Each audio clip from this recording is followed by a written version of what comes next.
J'ai souvent dit que le chef, le centre, devait se distinguer de l'ensemble qui gravite autour de lui, si on peut dire.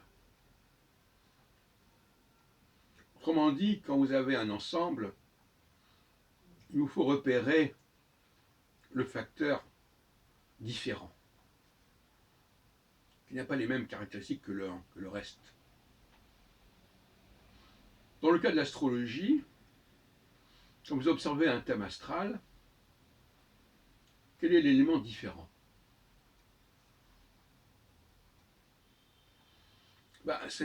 Les planètes, il y en a beaucoup, les planètes, elles sont là. Donc, ce n'est pas ça qui les différencie entre elles.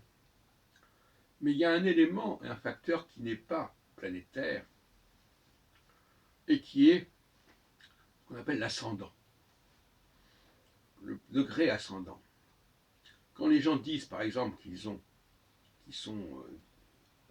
nés sous le Sagittaire, c'est souvent, par exemple, qu'ils sont nés avec le Soleil en Sagittaire. C'est même le principe, c'est même la base. Mais il y a aussi l'ascendant. Par exemple, on peut avoir un ascendant Verseau, Capricorne, etc. Eh bien, ça n'est pas déterminé par une planète. Donc c'est un facteur, c'est un curseur non planétaire. Et donc, comme je viens de le dire, quand dans un ensemble, il y a un facteur qui n'est pas comme les autres, on peut penser soit qu'il est totalement marginal, soit qu'il est au contraire parfaitement central. Et quand j'ai pensé l'astrologie ascendantale, je crois que je me suis basé sur ce genre de réflexion. Immédiatement, on capte le facteur qui n'est pas comme les autres, qui est complémentaire aux autres, c'est d'une certaine manière.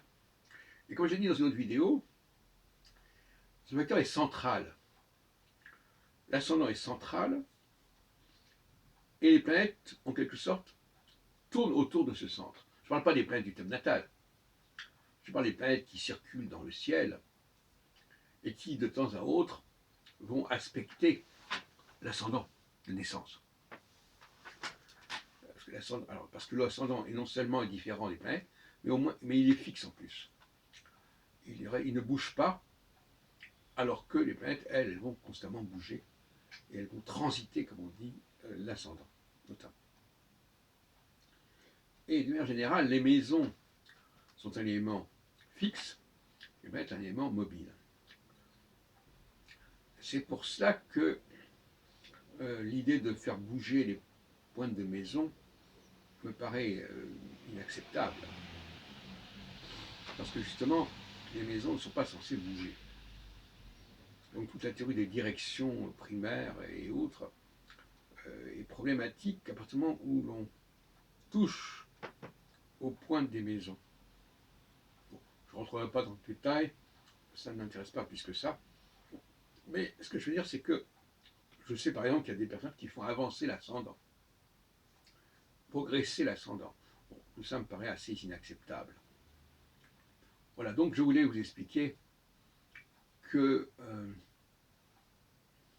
instinctivement, l'ascendant nous apparaît comme l'élément central du thème, le pivot du thème, ce qu'on a trop tendance à oublier. D'autant plus que l'ascendant, c'est le point qui permet de construire les maisons, entre autres, à partir de l'heure et du lieu de naissance.